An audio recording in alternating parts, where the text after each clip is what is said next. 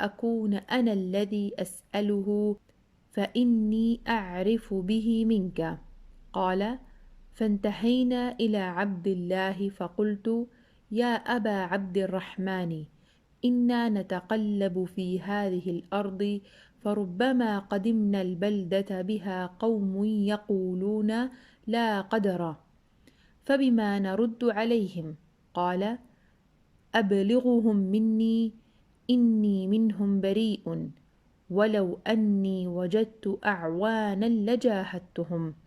ثم أنشأ يحدثنا قال بينما نحن مع رسول الله صلى الله عليه وسلم ومعه رهط من أصحابه إذ أقبل شاب جميل أبيض حسن اللمة طيب الريح عليه ثياب بيض فقال السلام عليك يا رسول الله.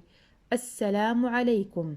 قال فرد عليه رسول الله صلى الله عليه وسلم ورددنا معه فقال أدنوا يا رسول الله. قال أدنوا فدنا دنوة أو دنوتين ثم قام موقرا له ثم قال أدنوا يا رسول الله. فقال أدنه فدنا حتى ألصق ركبته بركبة رسول الله صلى الله عليه وسلم فقال أخبرني عن الإيمان. قال أن تؤمن بالله وملائكته وكتبه ورسله ولقائه واليوم الآخر والقدر خيره وشره من الله. فقال صدقت. قال فعجبنا من تصديقه لرسول الله صلى الله عليه وسلم وقوله صدقت كأنه يعلم. قال فأخبرني عن شرائع الإسلام ما هي؟ قال إقام الصلاة وإيتاء الزكاة وحج البيت لمن استطاع إليه سبيلا وصوم رمضان والاغتسال من الجنابة. قال صدقت. فعجبنا لقوله صدقت. قال فأخبرني عن الإحسان ما هو؟ قال الإحسان أن تعمل لله كأنك تراه فإن لم تكن تراه فإنه يراك. قال فإذا فعلت ذلك فأنا محسن. قال نعم. قال صدقت. قال فأخبرني عن الساعة متى هي؟ قال ما المسؤول عنها بأعلم من السائل ولكن لها شرائط. فقال إن الله عنده علم الساعة وينزل الغيث ويعلم ما في الأرحام وما تدري نفس ماذا تكسب غدا وما تدري نفس بأي أرض تموت إن الله عليم خبير. قال صدقت.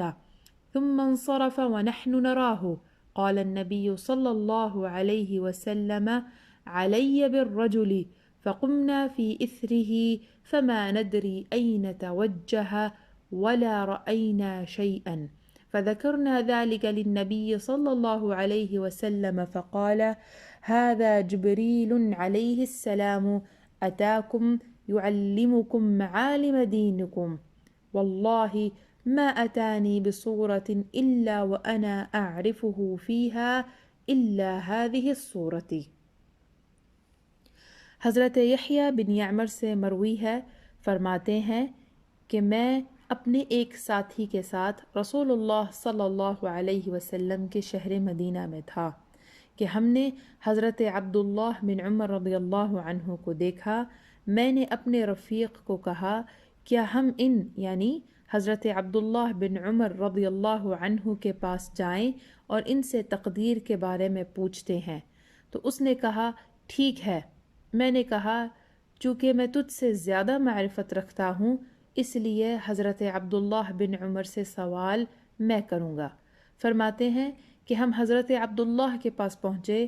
میں نے عرض کی اے ابو عبد الرحمن، ہم زمین پر سفر کرتے رہتے ہیں، کبھی ہم ایسے شہر میں پہنچتے ہیں جس کے باسی کہتے ہیں کہ کوئی تقدیر نہیں ہے، تو ہم ان کو کیا جواب دیں؟ تو حضرت عبداللہ نے جواب ارشاد فرمایا ان لوگوں کو میرا پیغام پہنچا دو کہ میں ان سے بری ہوں، اور اگر میں مددگار پاؤں یعنی اگر مجھ سے ہو سکا تو میں ان سے ضرور جہاد کروں گا۔ پھر وہ ہم کو بیان فرمانے لگے کہ ہم رسول اللہ صلی اللہ علیہ وسلم کے ساتھ تھے اور آپ صلی اللہ علیہ وسلم کے ساتھ آپ کے اصحاب میں سے ایک گروہ تھا۔ اچانک ایک حسین و جمیل سفید رنگ چمکتا ہوا نوجوان جس سے پاکیزہ خوشبو آ رہی تھی اور اس پر سفید رنگ کے کپڑے تھے آیا۔ اس نے عرض کی یا رسول اللہ صلی اللہ علیہ وسلم، آپ پر سلام ہو۔ اے لوگو تم پر بھی سلام۔ تو رسول اللہ صلی اللہ علیہ وسلم اور ہم نے اس پر سلام لوٹایا۔ اس نے عرض کی کیا میں قریب ہو جاؤں یا رسول اللہ صلی اللہ علیہ وسلم؟ آپ نے فرمایا ہو جاؤ۔ تو وہ ایک دفعہ یا دو دفعہ قریب ہو گیا، پھر وہ آپ صلی اللہ علیہ وسلم کی تعظیم کرتے ہوئے کھڑا ہو گیا اور پھر عرض کی اے اللہ کے رسول صلی اللہ علیہ وسلم، کیا میں مزید قریب ہو جاؤں؟ آپ صلی اللہ علیہ وسلم نے فرمایا قریب ہو جاؤ۔ وہ قریب ہو گیا حتیٰ کہ اس نے اپنے گھٹنے نبی صلی اللہ علیہ وسلم کے مبارک گھٹنوں کے ساتھ ملا دیے۔ پھر عرض کی مجھے ایمان کے بارے میں بتائیں۔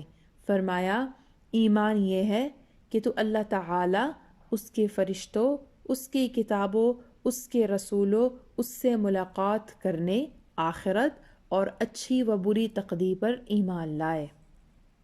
اچھی اور بری تقدیر پر ایمان لائے۔ اس نے کہا آپ نے سچ فرمایا۔ حضرت عبداللہ بن عمر فرماتے ہیں کہ ہم کو اس کے رسول اللہ صلی اللہ علیہ وسلم کی تصدیق کرنے پر تعجب ہو گیا۔ وہ پہلے ہی دوبارہ دہراؤں گی۔ حضرت عبداللہ بن عمر فرماتے ہیں کہ ہم کو اس کی رسول اللہ صلی اللہ علیہ وسلم کی تصدیق کرنے پر تعجب ہوا، گویا وہ پہلے ہی جانتا ہو۔ پھر عرض کی مجھے اسلام کے بارے میں بتائیے۔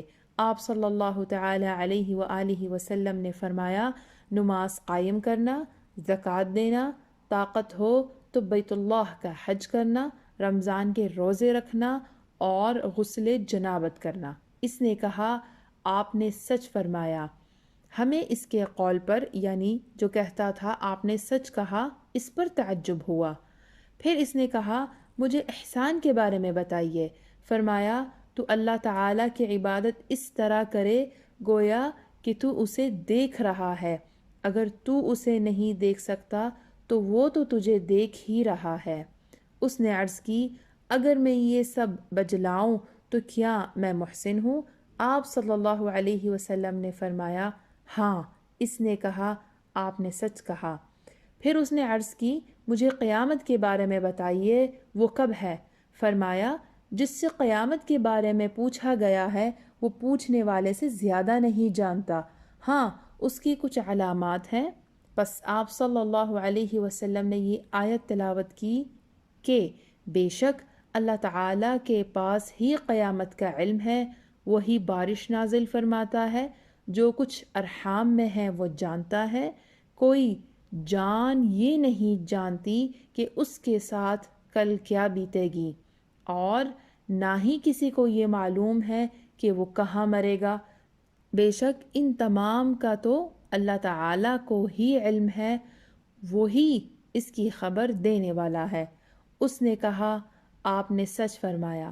پھر وہ شخص چلا گیا اور ہم اسے دیکھ رہے تھے۔ نبی اکرم صلی اللہ علیہ وسلم نے فرمایا، اس شخص کو تلاش کرو۔ بس ہم سب نے انہیں تلاش کرنا شروع کر دیا، لیکن ہم نے اس کی نشان تک نہ دیکھی۔ پھر آپ علیہ السلام نے فرمایا، یہ جبرائیل تھے جو تمہیں تمہارا دین سکھانے آئے تھے۔ واللہ سوائے اس صورت کے وہ جب بھی میرے پاس کسی شکل و صورت میں آئے میں نے ان کو پہچان لیا۔ حدیث کی شرح۔ راوی نے بیان کیا، یعنی میں نے اپنے ساتھی کو رغبت دلائی کہ ہم حضرت عبداللہ بن عمر رضی اللہ تعالی عنہ سے تقدیر کے بارے میں مسئلہ پوچھیں کہ ایمان میں کن چیزوں کا اقرار اور کن چیزوں کی نفی کرنی ضروری ہے، کیونکہ اس بارے میں لوگوں کی رائے مختلف ہے۔ جب میرے ساتھی نے ہاں میں جواب دیا تو میں نے کہا کہ تم نہ بولنا، میں ان سے بات کروں گا، کیونکہ میں حضرت عبداللہ کو تجھ سے زیادہ جانتا ہوں۔ تو ہم نے حضرت عبداللہ بن عمر رضی اللہ تعالی عنہ کے پاس آ کر عرض کی کہ اے ابو عبد الرحمن، یہ آپ کی کنیت تھی۔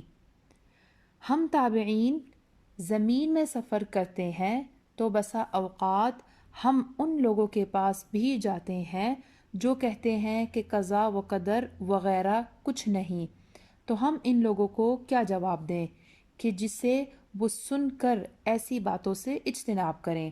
تو حضرت عبداللہ بن عمر رضی اللہ تعالی عنہ نے فرمایا کہ ان لوگوں کو میری طرف سے یہ خبر دے دو کہ میں ان سے بری ہوں۔ اس سے معلوم ہوا کہ صحابی کا قول حجت ہوتا ہے، جیسا کہ خود نبی اکرم صلی اللہ تعالی علیہ وسلم نے اس کی طرف اشارہ فرمایا کہ اصحابی کالنجوم بأیہم اقتدیتم اہتدیتم، کہ میرے اصحاب ستاروں کے مثل ہیں، جس کی بھی اقتدا کر لوگے ہدایت پاؤ گے۔ پھر حضرت ابن عمر رضی اللہ تعالی عنہ نے فرمایا کہ اگر میرے پاس لشکر ہوتا تو میں دین کو غالب کرنے کے لیے ایسے لوگوں کے ساتھ جہاد کرتا جو تقدیر کا انکار کرتے ہیں۔ پھر ہم کو نبی اکرم صلی اللہ علیہ وسلم کی حدیث سنانے لگے اور فرمایا کہ ہم یعنی صحابہ نبی اکرم صلی اللہ علیہ وسلم کی بارگاہ میں بیٹھے ہوئے تھے کہ ایک آدمی آیا جو روشن چہرے والا تھا اور شکل و صورت کے لحاظ سے حسین و جمیل تھا۔ اس سے بہت عمدہ قسم کی خوشبو آ رہی تھی اور اس نے سفید لباس پہنا ہوا تھا۔ اس نے آتے ہی السلام علیکہ یا رسول اللہ کے الفاظ کے ساتھ خصوصاً نبی اکرم صلی اللہ علیہ وسلم کو اور السلام علیکم کے ساتھ عموماً تمام صحابہ کرام کو سلام کیا۔ تو نبی اکرم صلی اللہ علیہ وسلم نے اچھے طریقے سے اس کو سلام کا جواب دیا اور ہم نے بھی نبی اکرم صلی اللہ علیہ وسلم کی طرح جواب دیا۔ پھر اس نے عرض کی کہ یا رسول اللہ صلی اللہ علیہ وسلم، میں قریب ہو جاؤں؟ تو آپ صلی اللہ علیہ وسلم نے فرمایا، ہو جاؤ۔ تو وہ 1-2 قدم آپ صلی اللہ علیہ وسلم کے قریب ہو گیا۔ پھر اس نے عرض کی کہ یا رسول اللہ صلی اللہ علیہ وسلم، میں اور قریب ہو جاؤں؟ تو رسول اللہ صلی اللہ علیہ وسلم نے فرمایا کہ ہو جاؤ۔ تو وہ نبی اکرم صلی اللہ علیہ وسلم کے اتنے قریب ہو گیا کہ اس نے اپنے گھٹنوں کو نبی اکرم کے مبارک گھٹنوں کے ساتھ ملا دیا۔ بعض روایات میں آتا ہے کہ اس نے کمال تقرب کے لیے ادب کو بجلاتے ہوئے نبی اکرم صلی اللہ علیہ وسلم کی مقدس رانوں پر اپنے ہاتھ رکھ دیے اور پھر عرض کی، مجھے ایمان یعنی مؤمن کے بارے میں اجمالاً بیان فرمائیں۔ تو نبی اکرم صلی اللہ علیہ وسلم نے فرمایا کہ تو اللہ تعالیٰ کی ذات و صفات، اس کے فرشتوں، کتابوں، رسولوں اور اس کے ساتھ ملاقات پر ایمان رکھے، یعنی قبر اور بعث پر یا جنت میں اللہ تعالیٰ کی رؤیت پر ایمان رکھے، اور حشر و نشر، اچھی بری تقدیر یعنی تقدیر کے نفع و نقصان پر ایمان رکھے کہ یہ اللہ تعالیٰ کی قضا اور حکم سے ہے، اور اس میں بغیر اللہ تعالیٰ کی تبدیلی کے تغیر نہیں ہو سکتا۔ تو اس آدمی نے کہا کہ آپ صلی اللہ علیہ وسلم نے سچ کہا۔ ہم صحابہ کو اس کی نبی اکرم صلی اللہ علیہ وسلم کی تصدیق کرنے پر بہت تعجب ہوا کہ اور ایسا لگا کہ یہ جانتا ہے اور نبی اکرم صلی اللہ علیہ وسلم سے امتحان لے رہا ہے۔ اس نے پھر عرض کی کہ مجھے اسلام کے بارے میں حبر دین یعنی اس کے ارکان و فرائض کے بارے میں بتائیں کہ وہ کیا ہیں جس پر تمام احکام کا مدار ہے۔ تو نبی اکرم صلی اللہ علیہ وسلم نے فرمایا کہ نماز کو قائم کرنا یعنی تمام شرائط و ارکان کے ساتھ پڑھنا، زکوٰۃ دینا یعنی مال سے جو واجب آتا ہے مستحق کو اس کا مالک بنانا، حج کرنا یعنی بیت اللہ اور معظم جگہوں کی زیارت کا ارادہ کرنا، رمضان کے روزے رکھنا یعنی روزے رکھ کر اس ماہ کی تعظیم و توقیر کرنا، غسل جنابت کرنا یعنی اپنے بدن کے تمام اعضاء کا دھونا۔